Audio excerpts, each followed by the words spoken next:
Menggali kebohongan untuk menutup kebohongan, kuasa hukum Brigadir J tak serta-merta percaya soal motif Ferdy Sambo yang diungkap Polri. Ini alasannya. Ini sungguh aneh. Kenapa aneh? Pengacaranya itu banyak mengeluarkan pernyataan-pernyataan yang bernada mengancam saya. Saya dibilang ahli sihir. Tetapi ajaibnya, sampai detik ini, kita belum pernah mendengar Ibu Putri keluar dari kamarnya. Kita belum pernah mendengar Ibu Putri berhasil dimintai keterangan oleh LPSK. Karena dengan alasan masih shock, masih belum stabil, masih terguncang jiwanya, bla bla bla dan seterusnya. Lalu pengacara-pengacaranya ini mengeluarkan pernyataan dari mana? Kalau Ibu Putri masih di kamarnya mengurung diri. Ya kenapa kita nggak boleh tahu? Orang kesuka miskin aja kita tahu kok. Penjara aja kita punya hak untuk tahu. Iya dong, kenapa?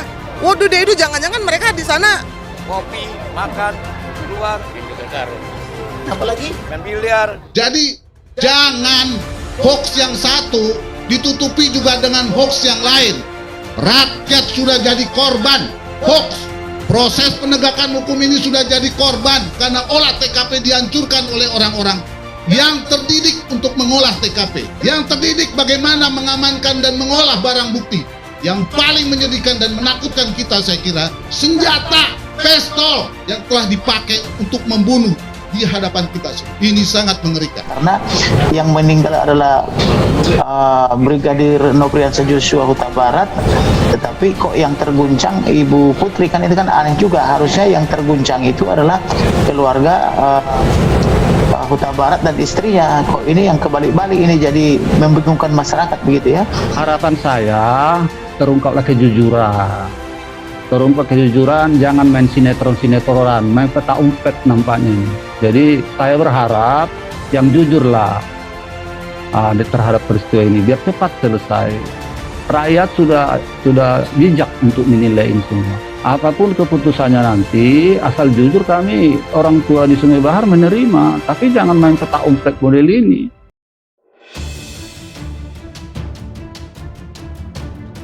Motif Ferdy Sambo membunuh Brigadir J telah diumumkan oleh Polri. Tim kuasa hukum korban tak percaya.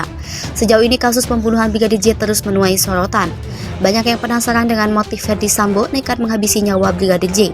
Hingga akhirnya Polri mengumumkan bahwa Ferdy Sambo merencanakan pembunuhan lantaran Brigadir J telah melakukan tindakan yang melukai harkat dan martabat keluarganya. Melansir Kompas.com, sayangnya Komarudin Simanjuntak selaku pengacara Brigadir J tak serta-merta percaya dengan motif yang diungkap Polri. Lebih lanjut, Komarudin berandai apabila tindakan Brigadir J yang dimaksud Polri adalah melecehkan Putri Candrawati terhadap sejumlah kejanggalan. Jika Putri dilecehkan oleh Brigadir J di Magelang, maka mana Putri Ferdy Sambo membiarkan istrinya tetap dikawal oleh korban ke Jakarta. Ia lantas mengatakan hanya Ferdy Sambo yang membiarkan seorang istri dikawal seseorang yang telah melakukan pelecehan. Menurutnya, motif yang diungkap Polri tak masuk akal. Komarudin memaparkan bukti lain tentang kebohongan motif Ferdy Sambo membunuh Brigadir J. Saat awal kasus ini mencuat, ujar Komarudin, tindakan pelecehan seksual tersebut terjadi di rumah dinas Ferdy Sambo di Duren 3, Jakarta Selatan. Itulah sebabnya tindakan Brigadir J dilaporkan ke Polres Metro Jakarta Selatan. Terkait hal itu, Komarudin bertanya-tanya mengapa Ferdy Sambo tak membuat laporan polisi di Magelang apabila tindakan pelecehan seksual dilakukan di sana. Pengacara keluarga Brigadir J, Komarudin Simanjuntak, ia turut merasa heran karena tindakan Ferdy Sambo yang menyusun rencana pembunuhan terhadap Brigadir J. Jika memang Brigadir J melakukan pelecehan terhadap Putri di Magelang, mengapa Ferdy Sambo tak memerintahkan Kabid Propam Polda Jawa Tengah menangkap sang ajudan saat itu juga?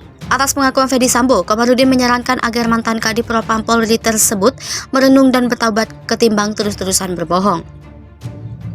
Dilansir dari Tribun Medan, Polri sebelumnya menjelaskan perbuatan Brigadir J yang sampai melukai harkat dan martabat keluarga Ferdy Sambo akan dibuka di persidangan.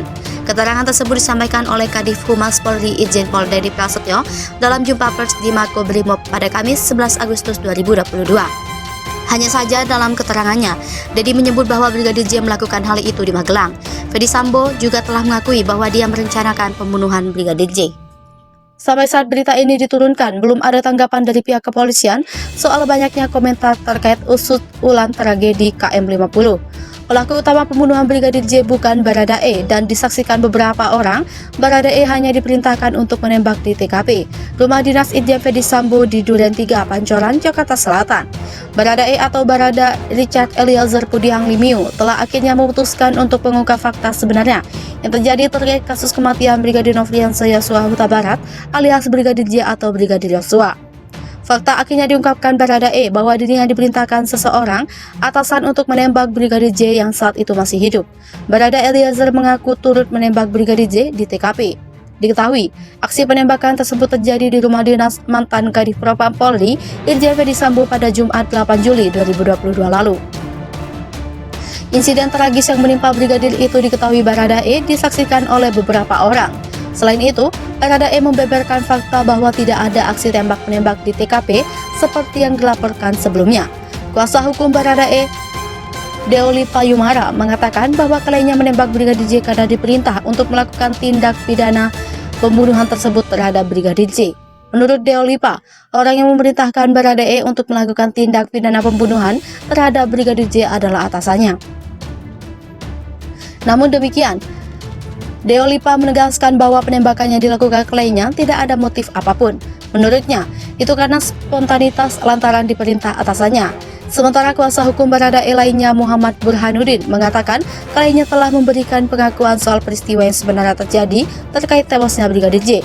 Berdasarkan keterangan Baradae, kata Burhanuddin, ternyata tidak ada insiden baku tembak antara kliennya dengan Brigadir J di rumah Irjen Ferdy Sambo di Komplek Polri Duren 3, Jakarta Selatan. Burhanuddin menjelaskan, Baradae sudah mengungkapkan secara terang benderang dan tidak ditutup-tutupi terkait kasus pembunuhan Brigadir J. Dia dituangkan dalam keterangan tertulis, kata Burhanuddin. Menurut dia, keterangan Baradae mengenai pembunuhan Brigadir J telah dituangkan dalam berita acara pemeriksaan atau BAP yang saat ini telah rampung. Berdasarkan BAP Baradae itu, kata Burhanuddin, ada beberapa pernyataan polisi sebelumnya tidak sesuai dengan fakta-fakta yang sebenarnya terjadi. Sebagaimana disampaikan Baradae, Burhanuddin menuturkan dalam BAP terbaru itu, Baradae mengungkapkan siapa pelaku yang terlibat dalam pembunuhan Brigadir J. Selain itu, Baradae juga mengungkapkan orang-orang yang di tempat kejadian perkara. Sudah dibongkar semua, sudah ada di tim penyidik, ujarnya. Lebih lanjut, saat ditanya apakah benar ada insiden baku tembak yang melibatkan Brigadir J dengan kliennya, dia menegaskan tidak ada peristiwa tersebut. Dia menuturkan bahwa Baradae menyaksikan sendiri detik-detik ketika Brigadir J tewas ditembak. Saat itu ada beberapa saksi yang juga menyaksikan. Burhanuddin pun membenarkan bahwa Baradae turut serta menembak Brigadir J. Hal itu pun telah diakui oleh kliennya. Namun demikian, penembakan itu dilakukan Baradae karena dia diperintah oleh orang lain yang ada di TKP. Baradae diperintahkan menembak Brigadir J, kata dia posisi korban saat itu masih hidup. Ajudan istri Irjen Ferdy Sambo Brigadir Riki ditetapkan jadi tersangka. Riki menyusul Baradae meringkuk dalam jeruji besi. Ajudan tersebut terjerat kasus pembunuhan berencana dengan ancaman hukuman mati. Apa alasan Polri menerapkan Riki sebagai tersangka? Direktur Tindak Pidana Umum Bareskrim Polri Brigjen Andirian Jajadi mengungkapkan alasan menetapkan Brigadir Riki Rizal sebagai tersangka pembunuhan terhadap Brigadir Yosua Huta Barat alias Brigadir J. Andi menuturkan bahwa Brigadir Riki ditetapkan tersangka karena penyidik telah memiliki 2 alat bukti yang cukup. Namun, dia tidak merinci perihal 2 alat bukti yang dimiliki oleh penyidik Polri. Di sisi lain, Andi juga masih enggan menjelaskan secara rinci mengenai peran Brigadir Riki dalam kematian Brigadir Yosua di rumah Irjen Ferdy Sambo. Menurutnya, hal itu materi penyidikan. Rencana pembunuhan Brigadir J, kuasa hukum meyakini Baradae tidak sendirian melakukan eksekusi. Sebagai informasi, tim Sus Kapolri menetapkan Brigadir Riki Rizal sebagai tersangka dugaan kasus pembunuhan terhadap Brigadir Yosua Huta Barat alias Brigadir J di rumah dinas Irjen Ferdy Sambo Komplek Polri Duren 3, Jakarta Selatan. Brigadir Riki merupakan ajudan istri Irjen Ferdy Sambo, Putri Chandrawati. Dia kini langsung ditahan di Rutan Bareskrim Polri, Jakarta Selatan pada Minggu 7 Agustus 2022 kemarin. Dalam kasus ini, Brigadir Riki disangkakan telah melanggar pasal 340 subsidi pasal 338 junto pasal 55 dan pasal 56 KUHP. Sebaliknya, tim sus sebelumnya telah menetapkan Barada Richard Eliezer alias Baradae sebagai tersangka kasus pembunuhan terhadap Brigadir J yang terjadi di rumah Irjen Ferdi Sambo Baradae merupakan sopir dari Putri Chandrawati. Adapun Baradae dijerat dengan pasal 338 Jo pasal 55 ayat 1 ke 1 KUHP Jo pasal 56 KUHP.